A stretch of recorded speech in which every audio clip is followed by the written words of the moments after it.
श्री कृष्ण कहते हैं कि जो मुस्कुरा रहा है उसे दर्द ने पाला होगा, जो चल रहा है उसके पाँव में छाला होगा। बिना संघर्ष के इंसान चमक नहीं सकता, जो जलेगा उसी दिए में उजाला होगा। क्यों बचे संघर्ष से? संघर्ष ही तो जीवन की आत्मा है। जितना कठिन संघर्ष होगा उतनी ही शानदार जीत होगी। एक बार एक किसान भगवान से बहुत ही नाराज हो गया। किसान बहुत मेहनती था, बहुत मेहनत से वह खेतों में अनाज उगाता, उसकी देखभाल करता, पर अक्सर उसकी फसल खराब हो जाती। कभी सूखा पड़ जाता, कभी बाढ़ आ जाती, कभी तेज धूप, कभी आंधी, कोई न कोई कारण बन ही जाता कि उसकी फसल खराब हो जाती।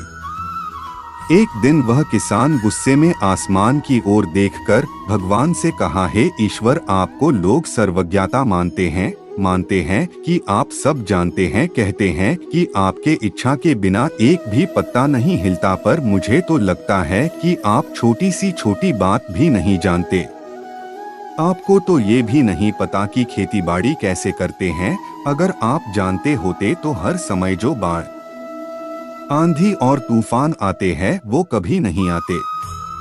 आप नहीं जानते कि कितना नुकसान उठाना पड़ता है हम किसानों को डोट। यदि आप मेरे हाथ में यह शक्ति दे दे कि जैसा मैं चाहूँ वैसा मैं मौसम कर दूं, फिर आप देखना, मैं अन्न के भंडार लगा दूंगा।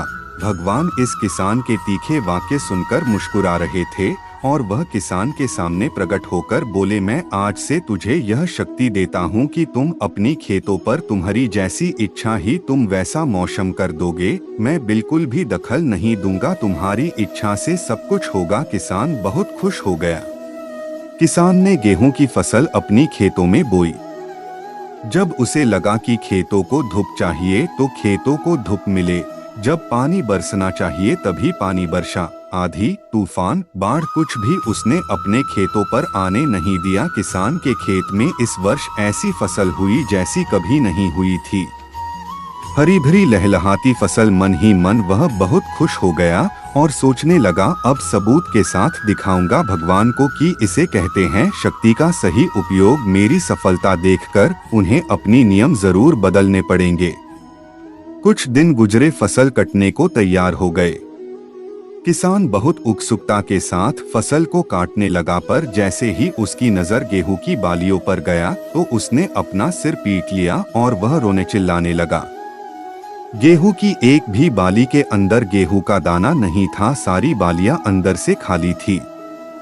किसान बहुत दुखी हो गया। उसने भगवान को रोते हुए फिर पुकारा, हे प्रभु, तुमने ये मेरे साथ क्या किया? क्या तुमने मुझे कोई सजा दी? भगवान बोले, पुत्र, ये तो होना ही था। तुमने पौधों को संघर्ष करने का मौका ही कहाँ दिया? ना तो तुमने उन्हें आंधियों से जूझने दिया, ना तेज बारिश से सहने दिया और ना ही धूप में तपने दिया।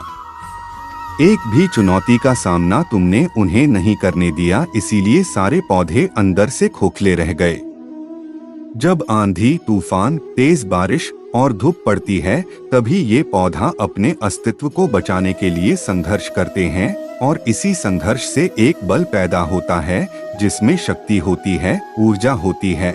और यही ऊर्जा पूर्ति तेरे गेहूं के दानों की तरह जो नहीं फूटी। तूने उन्हें कठिन परिस्थितियों से गुजरने ही नहीं दिया जहां उनके अस्तित्व का जन्म होता।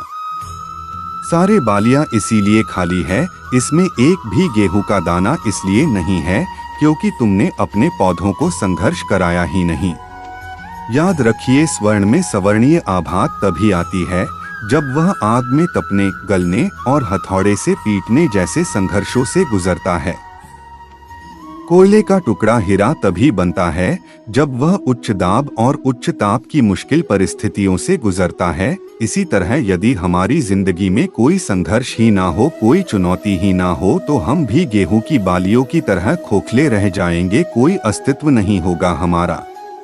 विपरीत परिस्थितियां, चुनौतियां, समस्याएं हमें और अधिक निखारती है। यदि जीवन में कठिन परिस्थितियां और चुनौतियां आए तो घबराना मत, बल्कि सामना करना।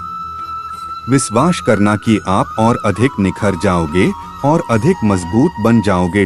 किसी ने कितना सही कहा है, जिंदगी जीना आसान नहीं होता, बिना संघर्ष कोई महान नहीं होता। जब तक ना पड़े हथौड़े की चोट तब तक पत्थर भी भगवान नहीं होता।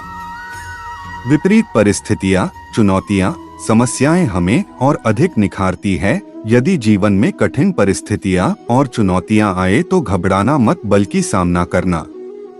विश्वास करना कि आप और अधिक निखर जाओगे और अधिक मजबूत बन जाओगे। जीवन में कभी निराश नहीं होना चाहिए, क्योंकि कमजोर आपका वक्त होता आप नहीं। समय कभी नहीं रुकता। आज यदि बुरा चल रहा है तो कल अवश्य अच्छा आएगा। आप केवल निस्वार्थ भाव से कर्म कीजिए और वही आपके हाथ में है।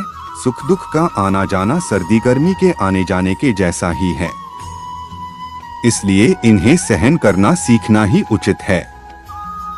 अगर आपको वीडियो अच्छा लगा हो तो वीडियो को लाइक करें, शेयर करें, और अगर आप खाटू श्याम जी के भक्त हैं तो कमेंट में जय श्री श्याम जी लिखें और चैनल को सब्सक्राइब करें। धन्यवाद।